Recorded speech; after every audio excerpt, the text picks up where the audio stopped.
Hey there everybody, Popontop here. Welcome back to some more Fallout 4 mods. In today's mod we have a weapon mod here today. This is the Fallout London Bren gun. Well, the Bren gun here is a gun from real life. It's a British light machine gun. Used from the 1930s onward. As you see here, it's kind of famous for its extremely large top-mounted magazine that feeds, I guess, with gravity. I guess would be the idea with that. Maybe not. I don't know. You can correct me if I'm wrong there. But this gun is cool. I mean, it's an old school LMG type weapon. A lot of recoil. I believe in the game it shoots the 5.56 ammunition. We can take a look at it here. I have two different variants. I have to turn the glow sighted on. It does. Oh, it shoots with .308 ammunition. It shoots 7.62 in real life.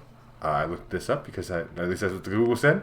But there's not much distinction between these two guns here.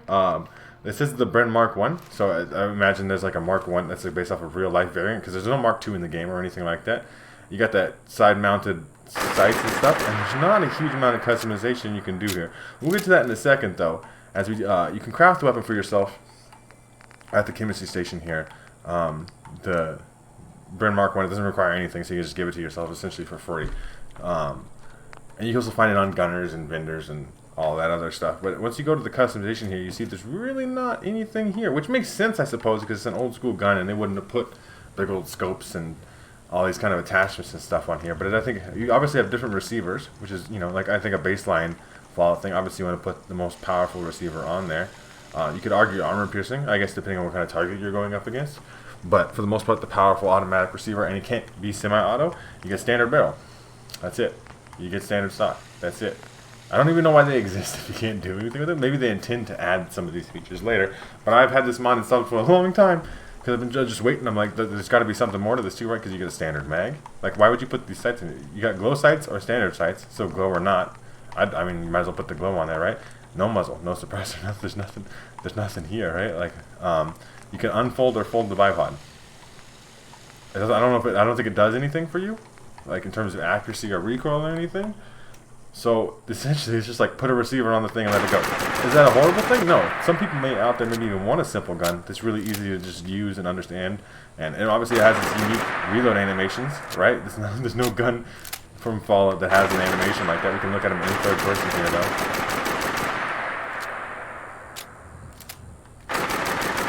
It does look like, the gun has some nice looking animations, right? Even in third person here, the animations are working as intended.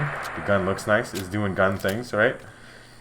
But it's real simple. There's not a huge amount of attachments here to work with. This is the gun. You have glow sights and then you upgrade receivers, and that's literally the bipod. I guess the bipod thing, but I don't think the bipod really does anything besides a cosmetic change anyway. We're gonna go test the weapon out in combat though, because we might as well. If the weapon isn't effective, I don't know really what its purpose is, but we'll go see if it is, and I'll see you guys when we get there. Alright everybody, I'm currently loading up my Zombies Arena arcade mode. Let's go to the satellite station Olivia, I guess, this time. Should be fine. It doesn't really matter. We're going to spawn in some stuff and we're going to shoot it with the Bren gun and see how well it does. Give me some big old soup beans. Hello. Obviously, we're shooting the big old 308 ammo, which is one of the larger caliber bullets in Fallout 4, so it should hit hard, right? It's normally like reserved for sniper rifles in the base game here, right? Not in real life. But like you get the big old 308 rounds, it should hit pretty hard. We'll kind of work our way around here and shoot things. Hello? Yeah, it's hello. I mean, it is hitting pretty hard though. It is an effective weapon. The recoil doesn't matter that much because I don't think you're gonna have to. As much as it is an LMG and sustained fire is kind of the thing. I was reading on the Google, even in real life, it's not a gun you'd actually want to keep going for too long because it would overheat easily.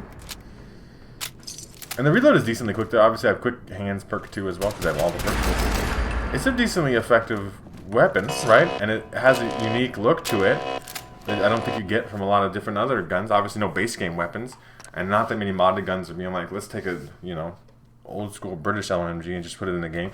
And like I said, it does make sense that you would not have a bunch of crazy attachments for this old of a gun, right? Because they didn't do that back then, right? But it is still, comparatively to the amount of gun mods that exist that add all these different kinds of attachments, all these different kinds of crazy scopes, and all these different things that you can do to customize the weapon.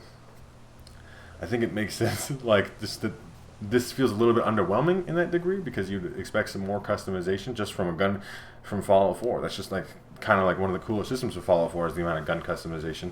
And I think a lot of mods enhance that, and this one doesn't really. It is a cool gun though still, and if you want to check it out for yourselves, the easiest way to do that would be check out the top link in the description. There'll be a link there to the Bethesda.net page or the Nexus mod page, or you can download this mod for yourselves. If you guys have enjoyed the video, like the video. If you didn't like the video, dislike the video. That's fine too.